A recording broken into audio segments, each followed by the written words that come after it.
Terus Abni jadi apa? Manajer infotainment. Oh, di entertainment ya? Iya, iya. Perkiraan saya TV dengan konsep general TV itu paling bertahan 5 TV. Performa terbaiknya Liga Inggris itu justru di TVRI. Gitu ya? Yes. Inflasi, harga tinggi dan lain-lain. Nilai rupiah anjlok dan kita mengalami proses yang paling buruk dalam bernegara. Ya. Dalam sejarah bernegara kita. Betul. Saya kira belum ada kerusuhan yang sehebat Sehebat semasif itu. itu. Jangan terjadi lagi lah, Jangan Bang. terjadi lagi. Makanya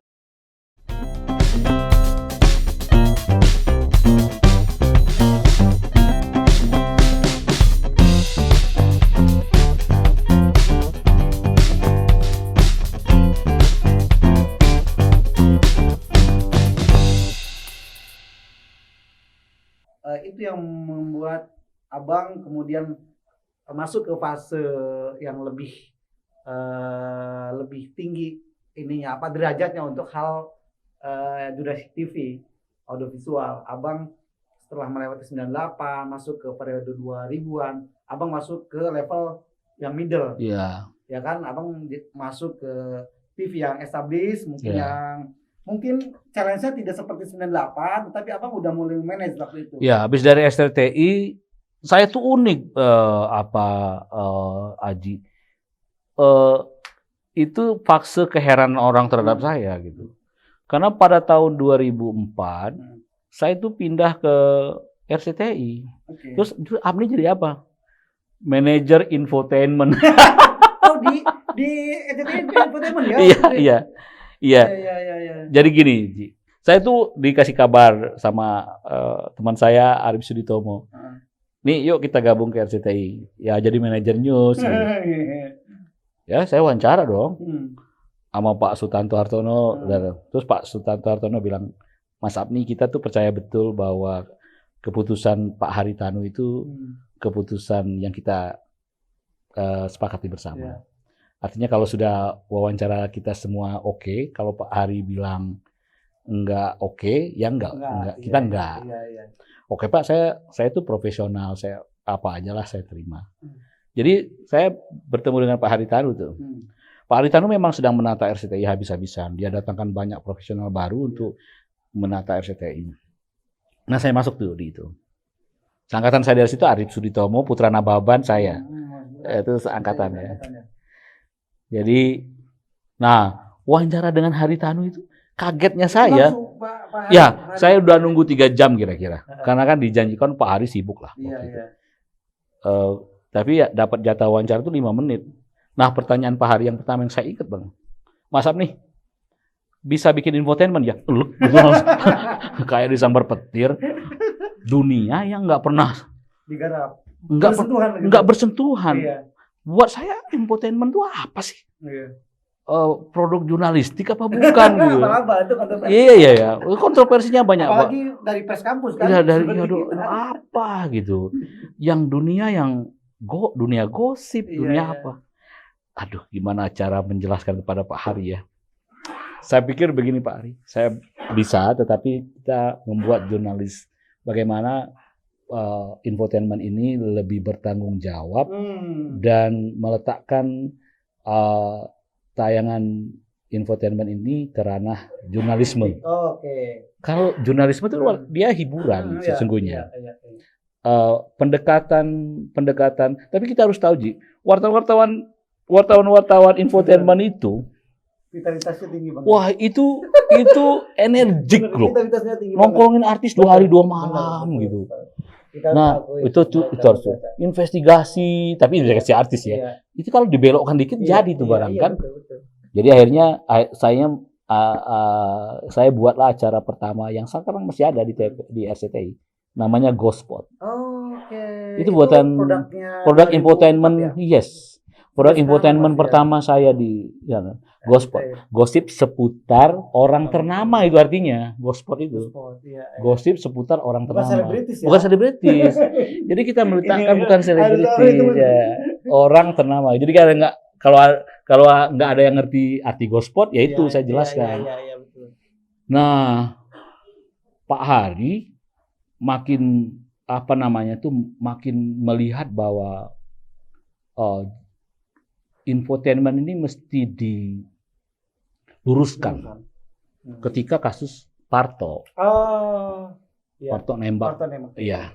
Tapi bagaimana cara wartawan mengejar Parto dan lain-lain itu kan kenapa dia akhirnya Pak Hari mengumpulkan semua provider infotainment, Bang Ilham, iya dari ada Sandika dan lain-lain pada waktu itu berkumpul di ruangan Pak Hari, terutama waktu itu Pak Hari menjelaskan meminta bahwa kemudian saya misalnya diminta juga untuk sama-sama memberikan masukan mengenai perbaikan-perbaikan infotainment. Nah, itu kenapa kemudian saya berhubungan baik dengan Bang Ilham Bintang, karena Bang Ilham sepakat dengan saya bahwa beberapa hal itu memang sudah harus diatur perspektifnya. Gitu. Itu infotainment. Bahwa artinya kemasan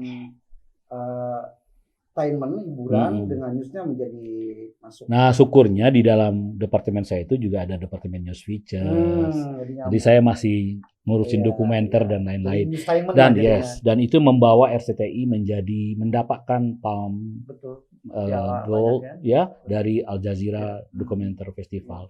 RCTI itu langganan, tiap tahun tuh ngirim.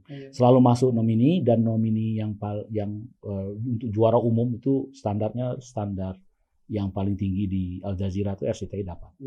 Di era saya tuh.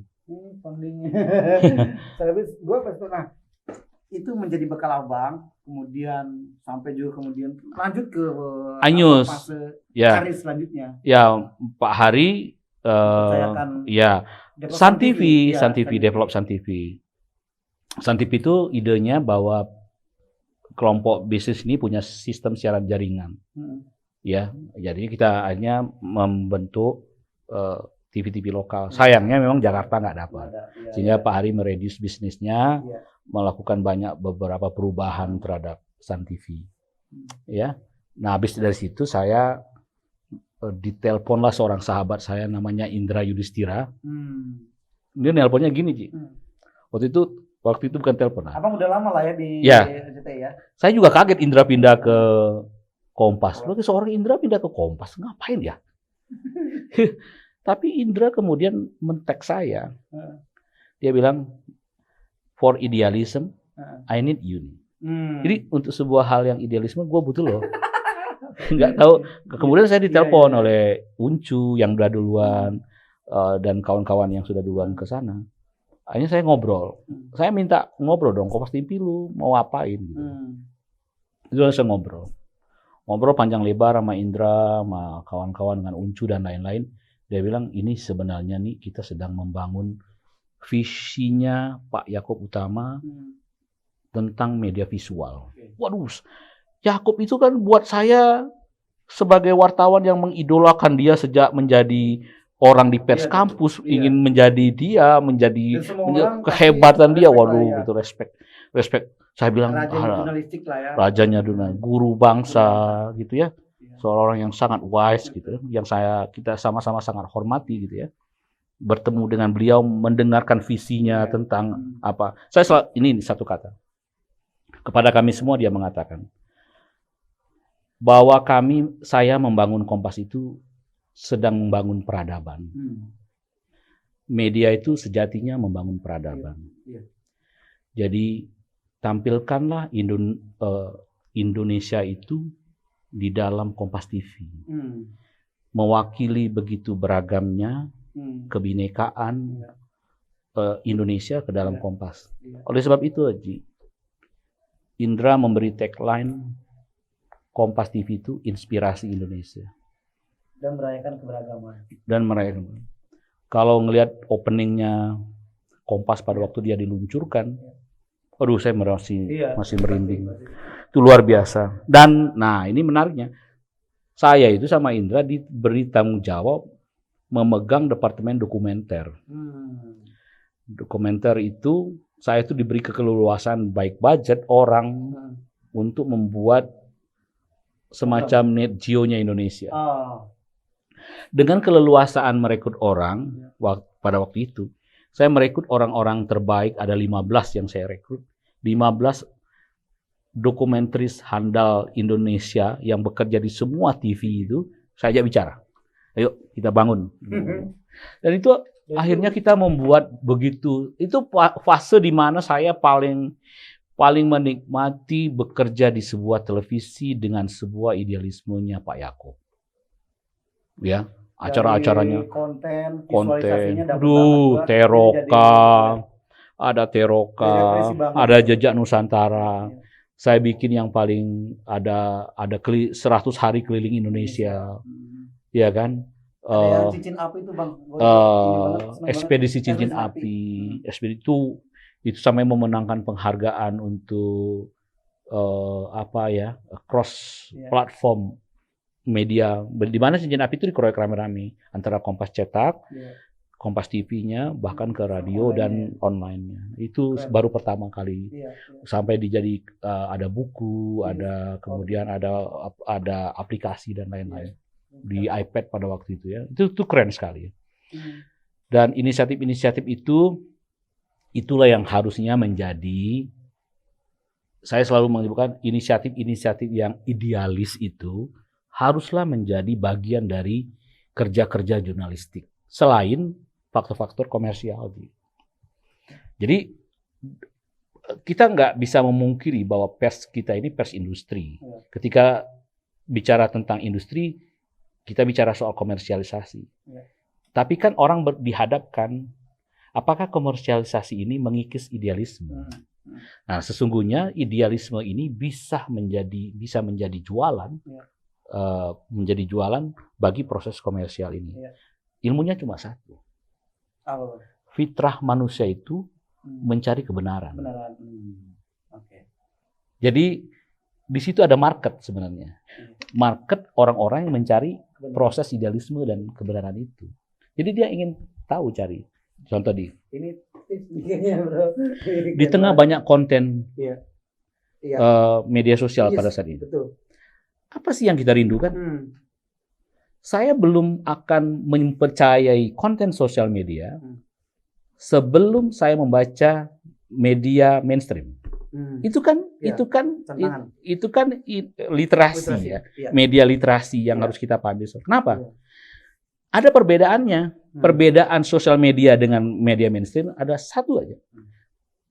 Media mainstream itu masih patuh pada disiplin verifikasi.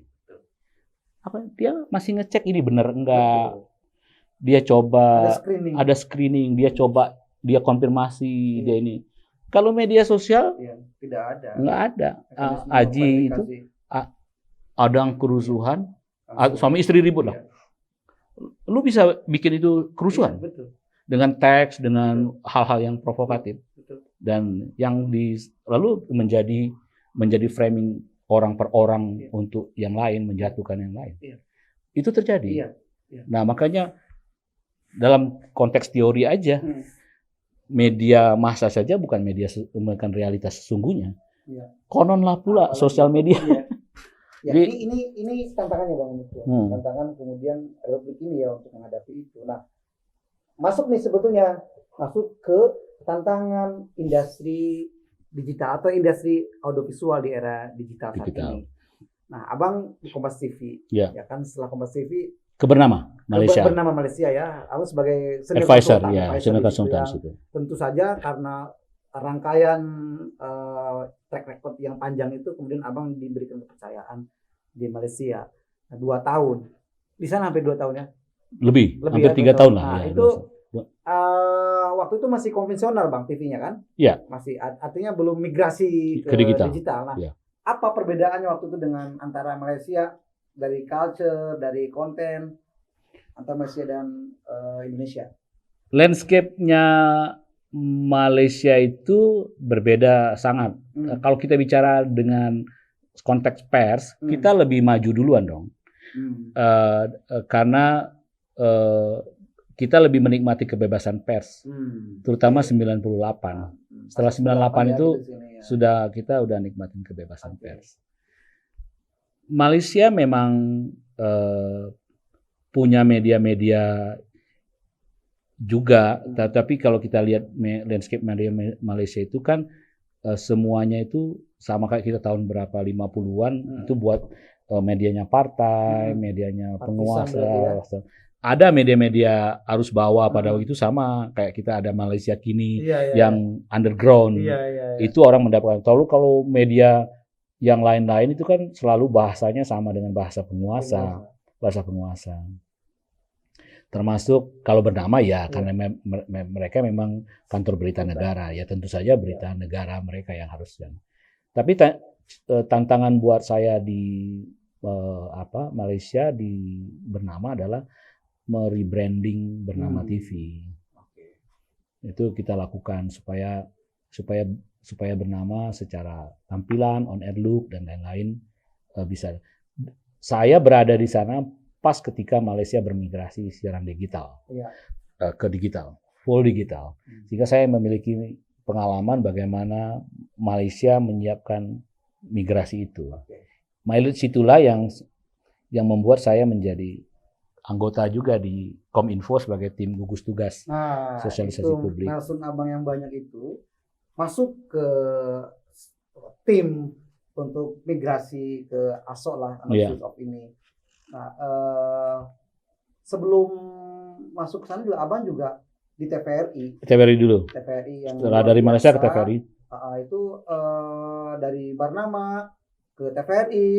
Nah itu Abang membawa visi menurut gue tadi yang di awal itu sebenarnya gue lihat kok ada warna yang berbeda ya waktu itu sehingga kita punya hope gitu loh terhadap ini TV Republik nih betul Ji. Tapi itu apa Bang? Betul, tiba-tiba kok Abang di take out gitu maksudnya? Itu cerita panjang lah kalau soal itu, tapi saya tidak menyesali bahwa saya pernah berada di TVRI. Profesionalisme itu hal yang membuat dia bangga adalah karya. Jadi karya dia. Gitu. Jadi tempat dan mana-mana itu mengikuti. Jadi pada waktu itu saya masuk TVRI, lulus, open recruitment, bidding. Jadi direktur program dan berita di TVRI. 2,5 tahun. Saya waktu itu sadar sepenuhnya bahwa ini TV besar gitu. Kalau kita, jadi di dunia ini Ji, nggak ada TV publik yang nggak nomor 1. Jadi selalu ada perhatian negara terhadap dari sisi budget dan lain-lain. TVRI itu enggak. Lu gini deh, simple aja. Dia dulu nomor 1. Ada TVRI, RCTI, dia ke bawah.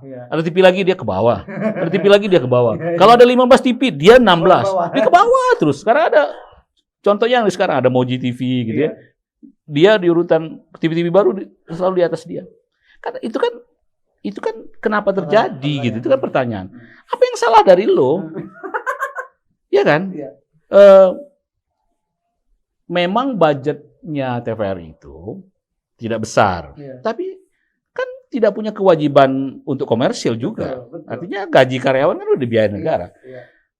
50% budget TVRI itu kan sudah dibayarin oleh negara. Artinya kan tinggal sisanya. Kalau saya waktu masuk dikasih anggaran kadang-kadang cuma 150 miliar, terakhir itu 225 miliar. Lu mikirnya gini, Ji. Dapat apa gitu ya? Tapi enggak lah. Saya beruntung punya dirut macam Helmi Yahya. Kemudian tim saya itu hebat-hebat lah ya. Ada almarhum Pak Isnan yang jelimet, orang yang sangat konsisten sama nilai-nilai kejujuran, sama pelaporan keuangan dan lain-lain. Ada Bang Tumpa, ada Bu Rini dan lain-lain. Jadi maksud saya adalah timnya hebat. Keren juga Dewas ini memilih kami pada waktu itu. Tapi Dewas ini juga yang memberhentikannya gitu. Itu lucu. Jadi dia nggak sayang sama pilihan dia gitu. Padahal pilihannya hebat-hebat. Jadi akhirnya dengan anggaran minim kita berusaha dengan DPR, Aji tahu lah, Aji pas orang staf Komisi 1. Staf ahli. Jadi bagaimana kita RDP berproses mengajukan anggaran dan lain-lain ke DPR. Tapi DPR percaya bahwa perubahan-perubahan itu bakal terjadi. Saya melihat bahwa dengan footprint TVRI yang besar itu, TV ini bisa dibangkitkan. Oke. Satu, rebranding. Rebranding, baik. Logo, tampilan, itu old fashion. Nah, itu kita ubah look-nya yang Helmi ahli branding. Iya dong. Saya memiliki pengalaman merebranding TV itu mulai dari Sun, Kompas. Iya. Saya kan terlibat dalam brandingnya dan bernama. Betul. Jadi dengan TV itu empat. Jadi saya tahu apa yang harus dilakukan dalam sebuah rebranding televisi besar kayak gini. Ya, konsistensi atas warna, grafis. Dulu nih logo TVRI itu, Aji bisa lihat yang Aceh beda sama Sumatera Utara, yang ini beda itu. Nah, padahal ini TV besar. Kalau kita bicara NHK, BBC, logonya dari sama. Bahkan mereka itu pemain, mereka kan pemain dunia juga. Logonya sama aja. Bonaviditas brand itu penting. Konsistensi atas brand itu penting. Itu kita rombak. Itu berhasil kita lakukan. Kemudian yang kedua adalah ilmu TV itu mudah. Konten. Iya. Content is the king. Content is the king, packaging is queen. jadi konten perlu, packagingnya perlu gitu. Dan program nggak mungkin gua sama dengan yang lain. Iya. Cara yang mudah tuh caranya seperti apa? Harus punya strategi program yang matang gitu. Iya. Dengan anggaran yang terbatas, tapi outputnya. Kalau kita bicara pakai anggaran TVRI itu setengah tahun udah habis duitnya untuk program berikutnya. Lalu gimana dong? Saya bicara sama BWF, saya bicara sama Discovery di Singapura. Saya temuin mereka gitu ya. Jadi kita ingin bahwa mereka bisa membantu kita juga. Yang menarik itu, saya tahu olahraga yang paling digemari masyarakat, tapi tidak menjadi bagian, tidak lalu dilirik oleh televisi itu bulu tangkis. Oke. Pada waktu itu dengan melihat kekuatan atlet-atlet bulu tangkis ini kalau diambil, ini 5 tahun kemudian, ini masa jayanya para pemain-pemain kita. Iya. Gitu ya. Nah, akhirnya saya bertemu dengan seorang ada teman nih. Halo Pak, Mr. David Kim, hi, how are you? David Kim ini teman lama, teman saya dengan Helmi juga. Datang ke saya, memberikan program-program gratis awalnya. Dikasih World Cup Championship. Karena lihat Uber, abang sebagai gitu ya. karena teman kan. Yes, waktu itu. Wah, oke. Nggak ada bayaran. Tahun pertama masuk. Kaget. Tiba-tiba TVRI menayangkan Uber, Thomas, dan lain-lain. Tapi kan pada waktu itu, David Kim kan tentu dia tidak bisa membantu seterusnya. Akhirnya saya bilang, udahlah, kebetulan semua right-nya bulu tangkis di Indonesia itu udah habis. Akhirnya saya bicara langsung dengan BWF. Agen BWF yang ada di Singapura. Ya, kebetulan dia datang. Kemudian saya tanya sama Pak Isnan almarhum, budget kita berapa? Direktur keuangan ya? Direktur keuangan. Helmi berapa? Gua tuh intinya tuh berunding. Berunding dengan budget yang terbatas. Gua bilang nih, gua harus berunding. Bagaimana dengan anggaran yang ada, TVRI punya bulu tangkis yang gede-gede. Jadi, gua bilang sama Pak Isnan, Pak, kalau kita ngunci anggaran, berapa ya maksimum pagu yang bisa kita ini kan? Pak Isnan sibuk dan ngitung-ngitung. Tahun pertama itu dia bilang, coba nih di 750.000 US dollar kalau bisa. Iya kalau bisa Pak. Akhirnya saya berunding dengan BWF, terus akhirnya dapatlah di tahun official broadcaster. Ya, official broadcaster tahun pertama. Tapi sayangnya itu baru dikasihnya seri 500 dan seri 750 sampai 1000 saja. Tapi itu main event loh. Iya. Itu main event. Tapi kan ada juga seri-seri 500 yang bagus, seri 300 yang bagus, seri 100 yang bagus. Udah nggak apa-apa. Dicampur lah. Akhirnya saya dapatlah seri 750 ke atas. 750 1000. Tapi itu main eventnya bulu tangkis dunia. Dan itulah yang mendongkrak TVRI. Dan itu seperti ketika bulu tangkis itu masuk TVRI, dia seperti menemukan rumahnya gitu. Makanya Helmi, yes, that's why Helmi ngasih nama, itu namanya rumah bulu tangkis. Kata Helmi gini, kasihnya namanya rumah bulu tangkis. Ya kita jualan rumah bulu tangkis ini. Aji bayangkan dari pengiklan yang nggak mau masang awalnya karena ngeliat itu dengan performa itu. Pada tahap itu kita sudah didatangi oleh biro iklan yang akan meminta dia megang untuk tahun depan. Gua sponsor utamanya. Saya udah rapat. Tahun kedua dengan harga sekitar rundingan yang tidak terlalu mahal kenaikannya, tapi saya waktu itu bisa meyakinkan BWF untuk memberikan seri 100 sampai 1000. Semua seri. Kan kebayang buat TVRI yang memang nggak ada program yang menjadi killer konten, itu mendapatkan itu kan durian runtuh gitu. Nah itu mendongkrak performa secara signifikan. TVRI yang berada di urutan bawah 15 tuh bergerak 13 sampai dia masuk ke 10 besar. Jadi, dan itu ikut terangkat program-program yang lain, sembari saya membenahi program-program lain. Penting buat TVRI adalah bagaimana dia menarik kembali pemirsa dulu. Pemirsanya, hey ini TV kebanggaan lo, kami akan serve kalian, dari uang pajak kalian itulah TVRI hidup. Kalian mesti bangga dong TV ini memberikan program-program yang baik. Nah, karena performa tinggi itu, TVRI dilirik Mola untuk bekerja sama dalam penayangan Liga Inggris. Saya nggak kebayang itu bakal terjadi. Itu karena badminton itu ya awalnya Bang ya? Performa badminton, performa TVRI dan lain-lain. Dan tentu saja mungkin manajemennya waktu itu. Manajemen, kepercayaan mereka terhadap manajemen kita gitu ya. Nah, tapi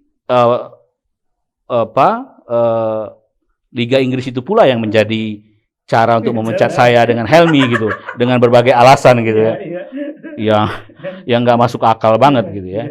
Padahal TVRI-nya sudah. Itu menurut gua udah masuk mekanisme politik Bang. Ya sudah. Itu saya ingin lupakan. Periode itunya tuh saya ingin lupakan saja. Tapi bahwa publik sudah merekam tuh Bang. Iya. Publik merekam bahwa momentum itu gua misalnya TVRI pernah maju dan mencoba untuk tapi uniknya Ji, kan abis dari TVRI dia pindah ke 1-2 stasiun lagi tuh. Orang Molanya tuh bilang performa terbaiknya Liga Inggris itu justru di TVRI. Gitu ya? Yes, untuk free to air-nya. Tidak tipil. Dulu saya betul-betul effort saya itu luar biasa untuk Liga. Saya bangunkan studio. Ya ada pendit yang diskusi gitu ya, tayangan yang panjang. Tapi memang studionya bagus gitu. Ini Bang, TVRI itu ribon banget. Ribon banget, orang juga kan kita bisa lihat detail-detailnya ya mereka bagaimana mengapresiasi. Itu juga membuat saya tuh pede banget untuk dapat hak siar Asian Game, dapat Asian SEA Game dan beberapa olahraga dunia. Dan Anda tahu kalau sudah masuk di list Liga Inggris, Anda itu punya karpet merah di kayak ke Sportel, Monaco. Semua orang ingin menghubungin Anda. Tinggal bagaimana cara kita memanage uang yang sedikit itu untuk mengatur program yang panjang gitu. Tapi itu juga yang kemudian membuat saya dengan Helmi nggak di TVRI lagi. Ya, tapi itu saya setuju Aji. Itu proses politik. Nggak perlu kita sesali. Saya nggak menyesal. Saya hanya ingin katakan bahwa saya pernah berbuat untuk TVRI, reborn TVRI ini. Jadi kalau dulu orang bertanya kepada saya, nih, lu ngapain sih jadi direktur TVRI? Gua bilang sama teman-teman gini, gue cuma pengen bilang sama lu semua bahwa Apni Jaya Putra pada satu masa pentakbirannya kepada negara, dia pernah berhikmat. Iya, betul. Dia pernah berhikmat untuk negaranya. Jadi gue nggak menyesal bahwa gue pernah berhikmat untuk negara gue. Jadi lu nasionalis atau nggak nasional, lu dibayar Malaysia, lu dibayar ini. Enggak, Iya, iya. gua tetap seorang yang sangat nasionalis. Iya, Gua ingin membangun. membangun televisi Iya. publik gua yang hebat. Apakah dia bisa dibangkitkan? Bisa. Iya. Saya, Helmi dan tim membuktikan bahwa itu dengan dana tambahan yang signifikan enggak. Yang kita melakukan kolaborasi. Iya. Kolaborasi dan menyiapkan hal-hal yang sifatnya creative financing, pembiayaan pihak ketiga dan lain-lain yang bisa membangun TVRI. Ini ya. Dan profesionalisme abang itu teruji. Meskipun kemudian tidak lagi di TVRI, abang tetap excited. Gue bilang, ini abang nggak, gue pikir karir abang mungkin akan Mati. berhenti tuh, Iya. akan berhenti. Oh mungkin stuck di situ. Ternyata Iya. kan abang masih warawiri advice. Ya, bertepatan TV, itu, luar yes, biasa. bertepatan dengan itu kan 2020 Ya. Mei saya berhenti dari TVRI. Rekrutmen saya itu sebegitu susahnya, tapi saya diberhentikan oleh sepucuk surat dari Dewas yang diantar sama kurir. Ya, Pak Dewas ya. Setelah itu saya nggak pernah nginjak kaki saya ke TVRI lagi. Pemberhentian yang menyakitkan sekali. Seorang kurir datang membawa surat pemberhentian saya gitu. Tidak beradab ya. Bukan gue yang ngomong, kayak Aji yang ngomong. Jadi akhirnya, tapi anak-anak saya pada waktu itu berteriak, saya bilang gini, ini ayah udah berhenti dari TVRI, saya bilang. Mereka bilang alhamdulillah. Saya gini, Ji. Waktu saya jadi direktur TVRI, kepada keluarga saya katakan, ayah jadi pejabat negara, direktur TVRI. Iya. Tapi ayah mau konsisten dengan omongan ayah untuk tidak melibatkan keluarga, tidak melibatkan apapun di dalam urusan saya menjadi direktur. Mau jadi apa aja. Iya.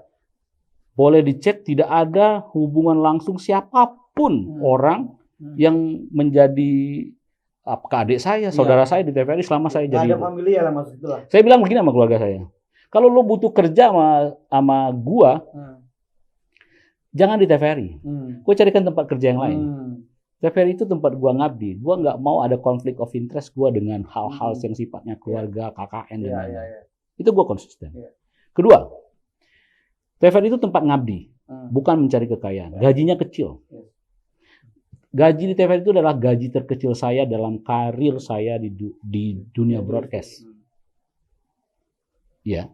Jadi anak-anak saya bilang tidak ada kemewahan lagi buat kalian seperti ayah bekerja di Malaysia. Yang mau makan malam di mana, kalau ayah pulang ke Jakarta, kalian sudah menyiapkan list restoran mana yang mau makan. Nggak ada. Dan mereka akhirnya tahu diri. Mereka menabung, mereka bikin grup sendiri untuk saya nggak keluar rumah karena nggak ada uang. Dan prinsip saya nggak mau menerima uang apapun kecuali hak saya di TVRI. Jadi gaji tok sama uang-uang rapat. Itu kecil banget. Tapi saya bangga karena itu.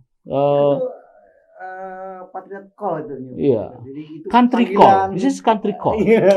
Kalau udah country call, itu sudah soal panggilan, panggilan jiwa. Betul. Ya panggilan kita sebagai warga negara. Jadi lu jangan berharap apapun di situ. Betul. Dan karena itu juga saya kira sikap Helmi, saya dan teman-teman direksi juga sama.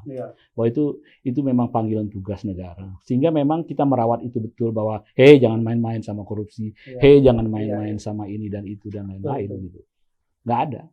Dan saya bisa mengantarkannya dengan baik, meskipun tidak diakhiri dengan baik. Tapi mengawali dengan baik. Bang, ini satu lagi soal migrasi, Bang. Migrasi digital nih. Iya. Jadi, karena expertise abang itu yang begitu panjang, gua kemudian abang dipercaya juga oleh kawan-kawan di Kominfo untuk menjadi tim kampanye lah ya. Ya, saya masuk di tim gugus tugas. Tim gugus tugas. Ada SK-nya itu. Betul. Ya, ada SK-nya dari Dirjen. Ya. Untuk 2 tahun mengawal ASO. Tapi saya masuk di tim komunikasi publik di bawah Buniken sebagai sebagai Pokja gugus tugas. Bang, itu apa menurut abang nih apa perbedaan yang nyata mencolok selain soal soal teknis, gambar dan lain-lainnya. Gini. Orang tuh banyak nggak paham bahwa yang sedang ditata itu adalah frekuensi 700 MHz. Baik. Loh, apa-apaan sih soal frekuensi diatur-atur gitu. Nah, sebenarnya ITU, International Telecommunication Union itu yang bukan juga kita mau nata itu, enggak. Iya. ITU melihat bahwa frekuensi 700 itu adalah golden spectrum. Betul. Dia adalah frekuensi emas yang paling bagus, low watt, dengan jangkauan yang baik dan lain-lain. Sebenarnya itu paling bagus untuk internet, high speed internet. Nah, di kita teman-teman di Kominfo paling tahu tuh. Di kutak-katik, lah ini kok udah terkooptasi semua sama stasiun televisi gitu. Iya kan? Iya. Waduh, gimana dong caranya? Mau nggak mau digital. Iya. Tetap menggunakan frekuensi 700. Lalu semua TV itu yang tadinya satu channel, satu siaran, sehingga dengan istilahnya MUX sekarang multiplexing, satu frekuensi itu dapat digunakan 6 sampai 12 channel melalui penyelenggara multiplexing. Perdebatannya juga panjang. Apakah ini mau multiplexing, apakah operator tunggal, apakah operator multi, itu panjang. Saya sendiri sepakat bahwa seperti Malaysia dia operator tunggal. Tapi Malaysia kecil. Indonesia oke lah, enggak. Tapi operator tunggal itu jangan pernah diartikan itu dikuasai monopoli oleh misalnya TVRI sendiri atau kelompok usaha yang lain. Dia merupakan konsorsium dari semua televisi yang memiliki infrastruktur. Nanti mereka ngatur B2B. Yang harus diingat dalam proses digitalisasi ini adalah infrastructure sharing. Jadi ini tuh infrastruktur yang Anda punya itu dengan digitalisasi ini bisa digunakan secara bersama-sama oleh orang. Yang mudah itu TV-TV macam misalnya Aji nih, Sultan TV mau ke FTA. Let's say kawan-kawan ATSDI mau bikin TV digital. Di bisnis modelnya sudah tidak memasukkan, di bisnis plan-nya dia sudah tidak memasukkan lagi unsur pemancar, cost pemancar itu ke dalam misalnya biaya tetap atau cost broadcast cost mereka. Kenapa? Dia tinggal menyewa. Jadi ongkosnya ongkos sewa. Yang selama ini mereka misalnya melakukan investasi di pemancar dan ini. Oke. Aji sekarang mau siaran di Banten, tercover di wilayah Serang, tapi wilayah selatan Banten kan harus mendirikan pemancar. Berapa ongkos pemancar? Berapa ongkos listrik? Untuk 10 kilowatt pemancar nih teman-teman pemancar tahu, listriknya aja tuh 100-200 juta. Bayangkan dengan ongkos sewa, MUX itu bervariasi, harganya 17 sampai 45 juta. Itu pun belum diskonnya penyelenggara MUX. TVRI itu kasih diskon untuk TV-TV lokal, juga penyelenggara MUX. Jadi itu menata kembali bisnis model dan bisnis plan yang ada di stasiun-stasiun yang baru dibikin. Juga dengan stasiun-stasiun lama, mereka juga menghapuskan itu dari pemancar. Pak, kami udah ada infrastruktur pemancar dan lain-lain. Ya, dengan infrastruktur itu nanti bisa dikelola dengan misalnya X-nya Kompas, bisa dikelola oleh kelompok MUX-nya Trans 7. Gue sewa lo di situ. Itu B2B. Betul. Silakan diatur sendiri. Ya kan, bagaimana bisnis to bisnis orang dengan pemancar-pemancar yang sudah ada. Tetapi dengan penataan itu yang menarik tuh kita punya sisa digital dividend namanya. Digital dividend itulah yang akan digunakan untuk high speed internet broadband. Nah, ini dalam rangka apa? Ini dalam rangka Indonesia menjadi negara dengan digital ekonomi terbesar di Asia Tenggara. Dan itu kita sudah mulai saat ini. Tapi harus punya daya dukung. Daya dukungnya apa? Daya dukung infrastruktur di high speed internet broadband kita. Ada sekitar 123 MHz sisa yang akan digunakan untuk membentang 5G. Perusahaan-perusahaan telco sudah nunggu tanggal 2 November ada restocking, penataan ulang, bla bla bla bla. Berapa sisaan frekuensi yang real, lalu frekuensi apa yang bisa digunakan, mereka menata dan itu. Dan ingat, indirectly high speed internet broadband ini tuh bisa juga digunakan untuk televisi, menyiarkan siarannya melalui platform-platform yang berkembang kemudian, tetapi berbasis internet. Broadband misalnya. Iya, OTT lah, over the top lah ya. Bisa over the top. Kita nggak tahu apa yang berkembang. Iya. Berubah. Swiss dan Hong Kong adalah dua negara, saya selalu mencontohkan Swiss dan Hong Kong adalah dua negara yang totally tidak menggunakan frekuensi lagi. TV disiarkan dengan broadband. Oh, udah full ya Bang ya? Full. Udah enggak siaran enggak di frekuensi. Di internet semua. Iya. Karena kecepatan internet yang high speed internet broadband yang bagus itu juga dapat mengantarkan siaran televisi yang baik. Nah, juga mengubah dengan model itu juga mengubah culture masyarakat menjadi on demand culture. Saya udah bicara on demand culture itu 15 tahun yang lalu ketika saya menyampaikan kuliah bahwa kita akan melewati tahapan ini dan ini terjadi. Saya ketemu mahasiswa saya lagi nyuci mobil, dia bilang, "Pak, saya mau komen, Pak. 15 tahun lalu Bapak udah bicara video on demand culture, tapi ini hari ini kenyataan ya, Pak ya. Ketika televisi itu sudah tidak lagi linear. Betul. Semuanya disiarkan secara linear. Aji siaran di YouTube misalnya. Ini platform. Kalau dia siaran di FT itu kan menambah footprint atau daya jangkau atau aset digital dari televisi ini. Jadi menurut saya itu dasar pentingnya kenapa kita harus bermigrasi sekarang ini. Jadi kalau ada ide-ide yang menikmati, ya udah kita analog aja. Iya. Toh ada duitnya juga gitu. Ya betul ada duitnya. Betul. Tapi ada kepentingan bangsa yang lebih besar dari itu semua yang harus kita pikirkan. Dan sebenarnya karena banyak channel itu membuat orang banyak peluang lagi sebenarnya Bang. Nah, harusnya. Itu menyebabkan perubahan strategi dari bisnis model penyelenggara siaran. Jadi harusnya nih kita berbicara. Ngopi dulu, Ji. Iya. Muncul kemudian para pemain baru di bidang broadcasting ini. Kayak gua nih misalnya contoh UMKM gitu kan muncul yang di pemain lama, Ji. Pemain lama pun juga akan mengubah bisnis model. Ini perkiraan saya nih. Perkiraan saya TV dengan konsep general TV itu paling bertahan 5 TV. Ya, saya tahu kok. Kawan-kawan cerita betapa mereka udah kesusahan untuk menggait iklan.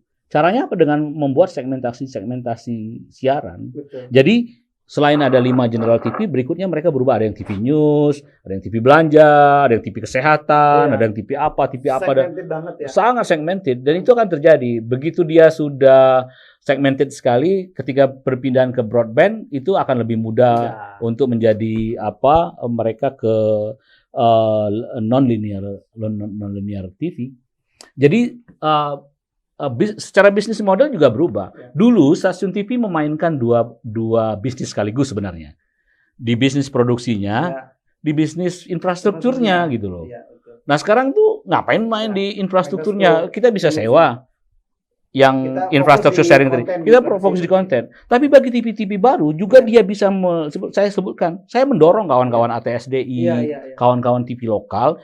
Kalau berasa bahwa running cost, broadcast cost dari pengelolaan televisi atau running cost dari sebuah stasiun televisi itu mahal, ya sudah buat sindikasi, content sharing. Jadi mereka buat bersama. Dan itu adalah model dan praktek lama di Amerika. Sesame Street dan lain-lain itu adalah model-model sindikasi.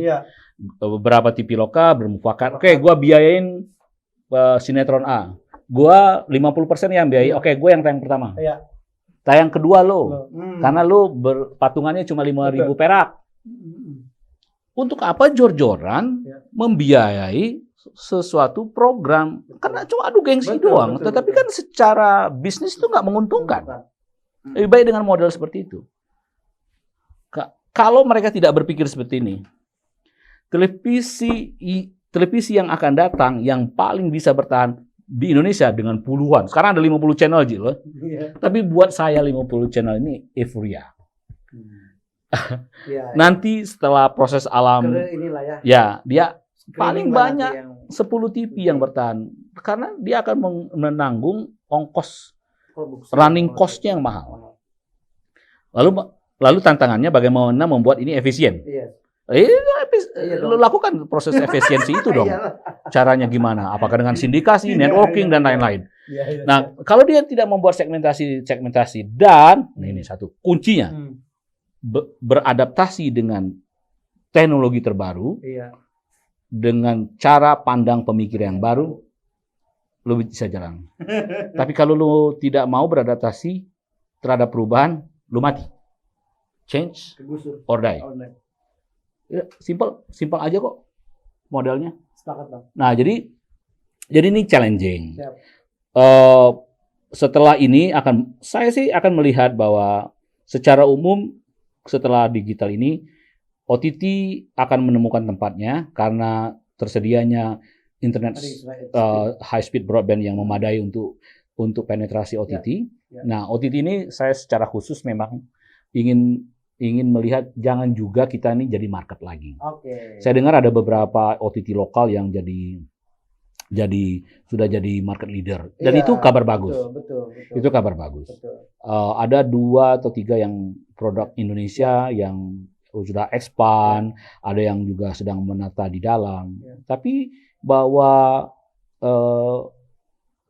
model-model OTT luar itu misalnya tidak nomor 1 juga di Indonesia. Pemain lokal.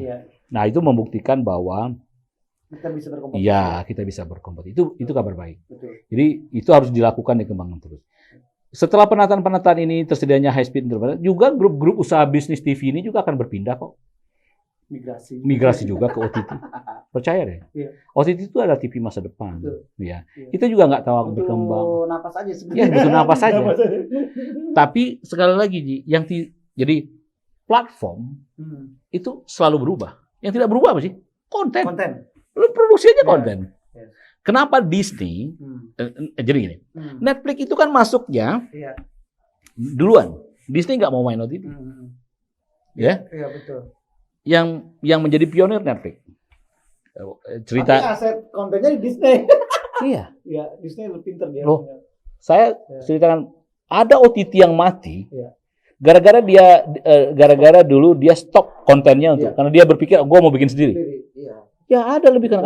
Dulu ada OTT yang masuk Indonesia 90% kontennya dari Disney Group. Karena Disney kan NG Disney dan lain-lain. Nah, dulu apa yang dianggap Netflix sebagai sebuah tantangan teknologi untuk menyalurkan konten oleh Blockbuster di Amerika pada waktu itu dicemooh. Dia ngajak Blockbuster bareng, maksudnya konten-konten lu gua digitize, lu masukkan melalui Netflix.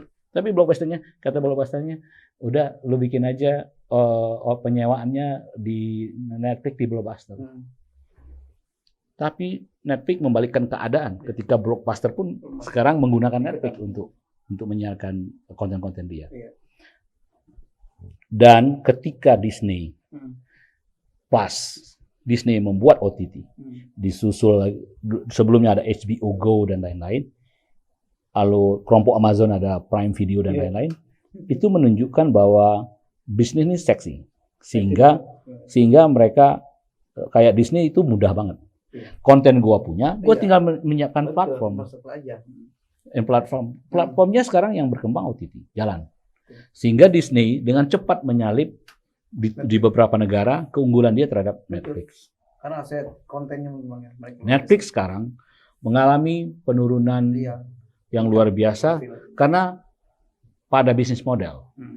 Nah, untuk negara-negara Asia Tenggara itu mereka masih adaptif terhadap iklan. Gue masih mau nerima gitu. Jadi dengan model sekarang Netflix dijual dengan ada yang beriklan, ada yang full subscriber dan lain-lain. Jadi mereka saling melakukan banyak perubahan-perubahan agar mempertahankan bisnisnya. Tapi OTT adalah bisnis televisi masa depan. Dan perubahan masyarakat yang tidak lagi menonton televisi secara linear lagi. Karena artinya gua kalau sibuk hari ini Bisa. malam nanti. Malam. Ya, walaupun itu di FTA ditayangin prime time gitu. Itu. Bang, keren sekali ini. Ini hampir 1,5 jam kita. Jadi 3 SKS nih.